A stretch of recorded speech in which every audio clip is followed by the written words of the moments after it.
Mit 15 km/h durch Europa.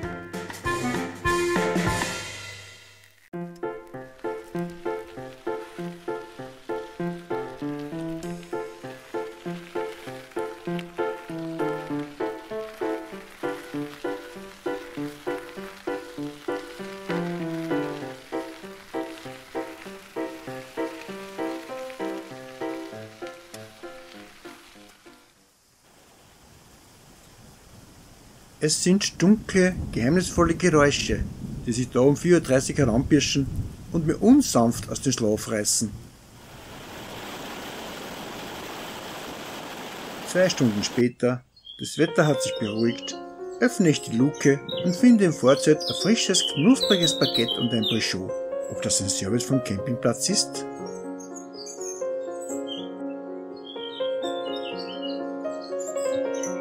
Am Weg zur Rezeption treffe ich Ali, den sympathischen Mann aus der Steiermark. Er fragt mich, ob ich das Baguette und das Brichot gefunden habe. Es ist 11 Uhr und bevor ich das Freizeitareal endgültig verlasse, mache ich noch ein paar Fotos. Denn vor mir liegt die Loire, die sich hier sehr eng an die Stadt Châteauneuf schmiegt und damit eine unheimlich romantische Stimmung erzeugt. Hallo Gerhard.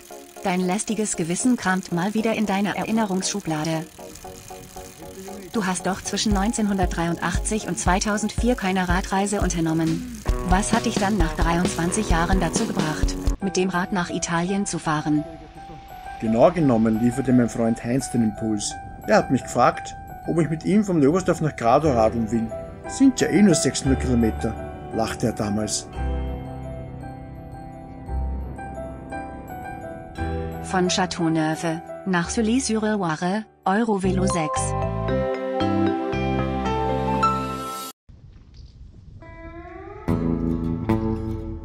Sehr überzeugend, hat er geschworen, dass es bis Triest nur bergab geht. Denn die Stadt liegt ja am Meer und wir wohnen in Ortschaften, die sich 250 Meter über dem Meeresspiegel befinden. Ist doch logisch, oder? Schon am 2. Tag waren wir völlig K.O.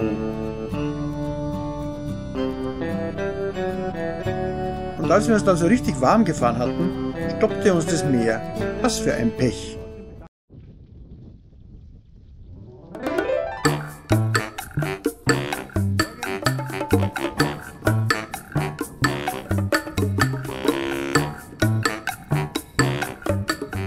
Hey, sehe ich das richtig? Radelt sie barfuß? Gerhard, die Füße dieser Dame stecken doch in Sandalen. Ich glaube, du brauchst anstatt der Sonnenbrille eine Seebrille.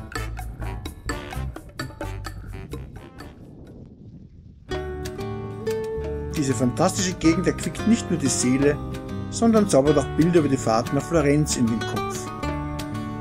Im Jahr 2005 sind Heinz und ich im Ötztal in Tirol gestartet. Und was waren bei der Reise nach Florenz die Highlights? Wie so oft gab es viele Höhepunkte, aber auch neue Erfahrungen. Ein unglaubliches Highlight war sicher die unheimliche Begegnung mit den Kühen. Ich glaube, die waren sehr überrascht und verwundert über 2 so verschwitzte Typen auf 2 Rädern. Spannend war auch die Flucht aus der pulsierenden Großstadt Bologna. So eine gewaltige Geräuschkulisse waren wir nicht mehr gewohnt. Trotz der einbrechenden Dunkelheit und obwohl wir hundemüde waren, flüchteten wir noch in die Berge.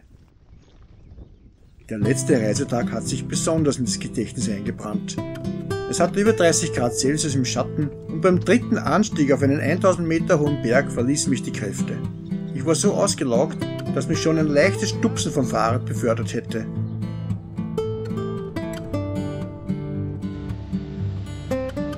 Heute habe ich noch gar niemanden kennengelernt. Auch gut.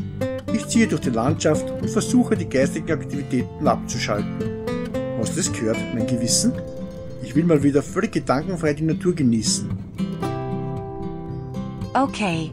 Lust auf eine Challenge, bevor du mich abdrehst?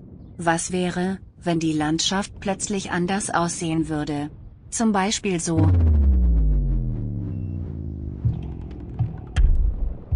Das ist ein tolles Beispiel für den Konstruktivismus. In jedem Kopf entsteht ein anderes Bild. Es ist gar nicht so einfach, an nichts zu denken. Geht es überhaupt?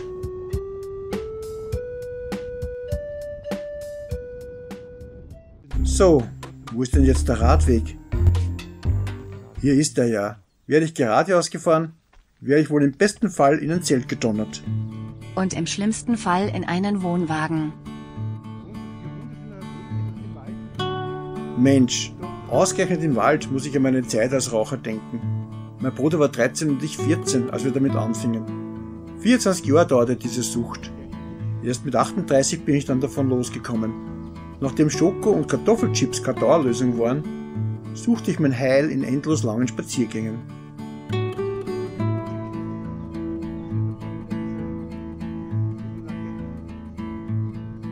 Herrje, diese Schlammpfützen. Es gibt sicher jede Menge Reinigungsarbeit am Abend. Ja, und noch viel besser ist, du stellst dich gleich zu den schmutzigen Sachen unter die Dusche. Ja, das ist also hier 1,90 Meter ist der Durchgang. Wenn ich jetzt nicht am Fahrrad sitze, dann misse ich knapp 1,87 Meter. Also mit der Helmkamera geht es sowieso nicht mehr aus. Und also sitzen da, das könnte man austesten. Das Navi meint, dass es bald die Loire auftauchen sollte. Und da ist sie auch schon. Meine Liebe, die mich nun doch schon seit 590 Kilometern begleitet.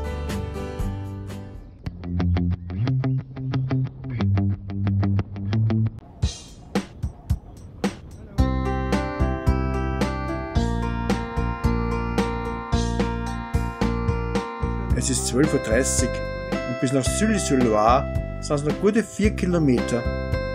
Vielleicht gibt es auf dem Weg dorthin einen schönen Rastplatz, denn allmählich kriege ich einen Hunger.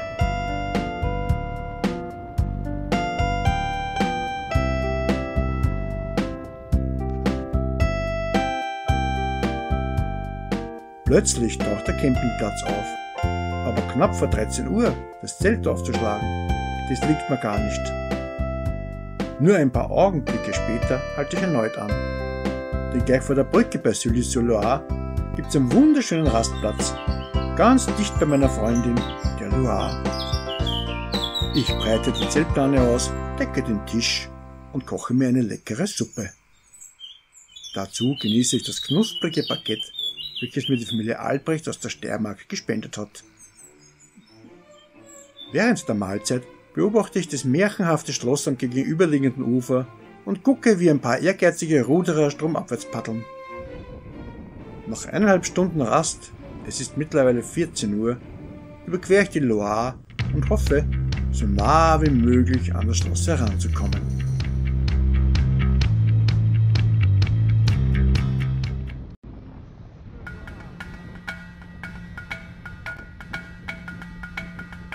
Sully-sur-Loire. Besser geht's ja gar nicht.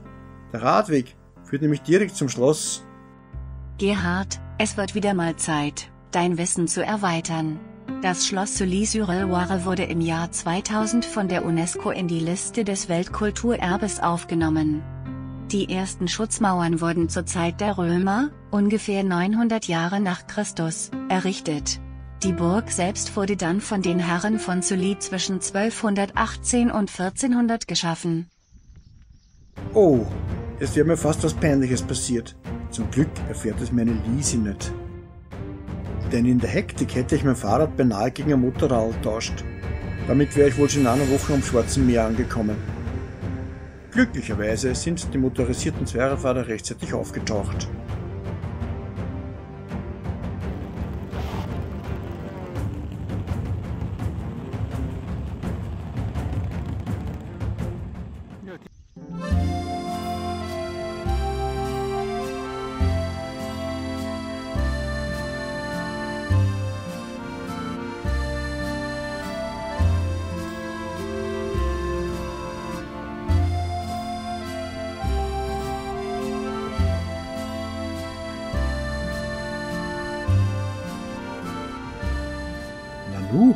Da führen doch Sträucher oder Kabel zu den Blumengefäßen. Ob diese Bewässerungsanlage ist? Auf den ersten Blick wirkt die Stadt sehr ruhig und beschaulich. Ja, Gerhard. In Sully-sur-le-Loire leben im Jahr 2018 knapp 5200 Menschen.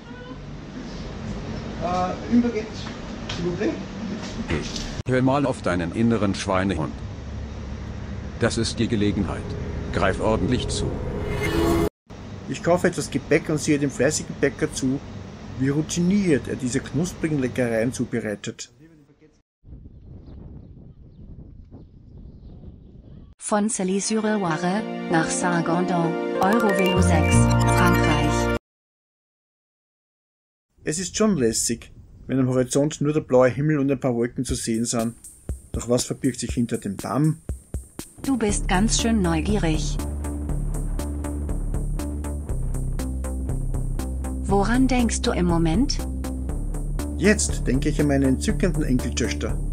Die ältere ist schon 8 und die kleine wird im Juli 1 Jahr. Und ich freue mich schon darauf, diese zwei quicklebendigen Zwergerl wiederzusehen und mit ihnen zu spielen. Gleichzeitig genieße ich es, völlig allein in dieser herrlichen Gegend Radfahren zu dürfen. Und wenn ich Ende Juli wieder in Österreich bin, dann sehe ich schon den Leobersdorfer Großheugen von mir. Da präsentieren die ortsansässigen Heurigen, ich glaube in Deutschland sagt man Weinschenken dazu, ihre köstlichen Weine. Die Leute unterhalten sich, genießen die kulinarischen Köstlichkeiten wie Schnitzel, Schweinstelze und Brotwürsteln und die Kinder tollen am Rummelplatz herum.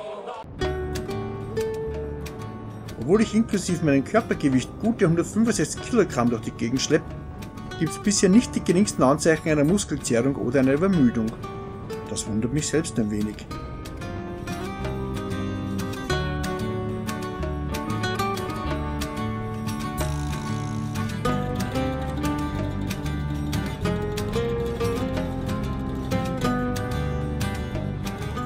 Du hast ja auch vor der Tour regelmäßig trainiert.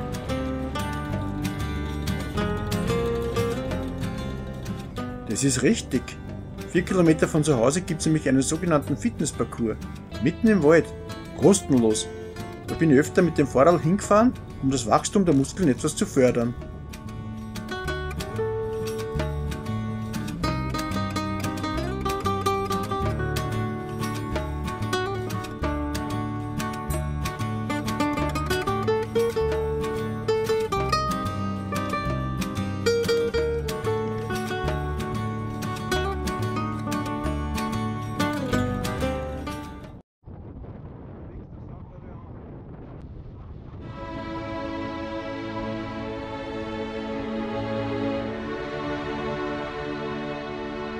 Eigentlich gibt es heute keinen Gegenwind.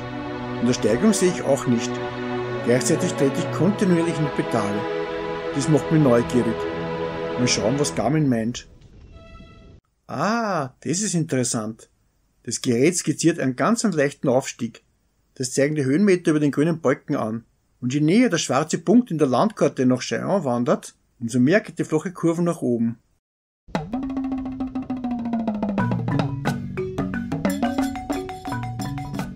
Die Beziehungsqualität zum Navi hat sich in den letzten Tagen sehr unheimlich zum Positiven verändert, doch im Vertrauensbereich gibt es noch ein ordentliches Verbesserungspotenzial. Daher zücke ich mal das Bike ein Radtourenbuch, denn auch da sind Steigungen und Gefälle eingezeichnet. Jetzt sehe ich erst, dass der Radweg gar nicht auf der Straße entlang führt. Eigenartig, denn ich glaube mich daran zu erinnern, der Beschilderung gefolgt zu sein. Vielleicht war die Wahl gar nicht so schlecht, denn am rot markierten Eurovelo 6 über Saint-Florent gibt's doch einige Hügeln. Pass auf, Gerhard. Du wirst dich gleich wundern, denn kurze Höhenmeter sind gar nicht vermerkt. Also jeder kleine Anstieg, so wie der eben, erfordert unheimliche Kraftanstrengungen. Das sind so 8-10%.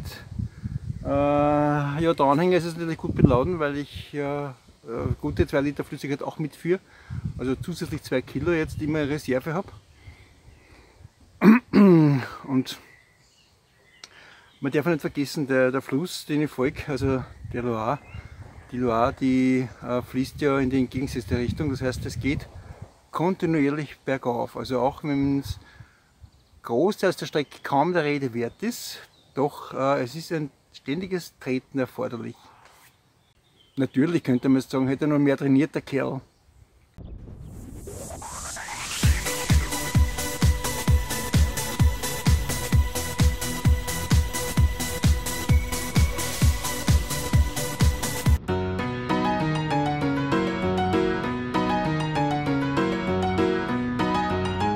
plötzlich aufkeimender Wind verändert intuitiv meine Gedankenwelt. Ich halte an und staune nicht schlecht, als ich die rasch herannahenden Gewitterwolken hinter mir sehe.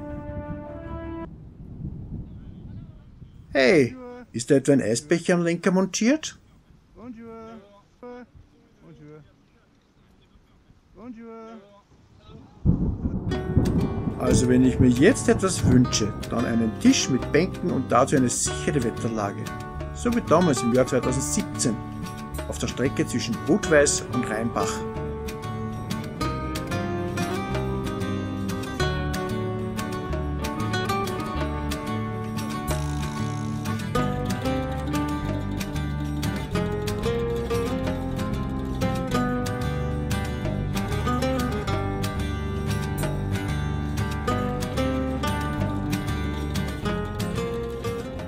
Dem Gewitter bin ich im wahrsten Sinne des Wortes davongefahren.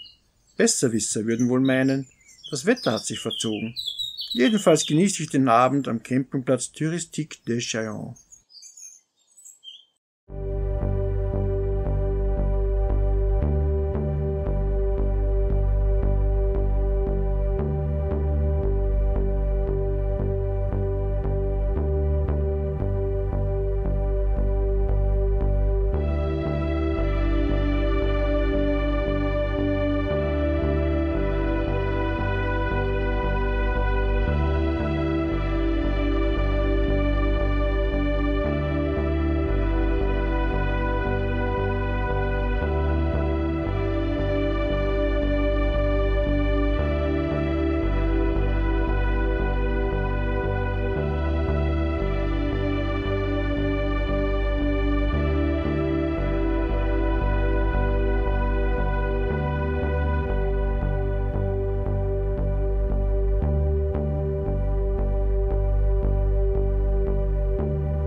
Willst du wissen, was am nächsten Reisetag passiert? Dann klick rechts unten auf mein Gesicht und abonniere den Kanal.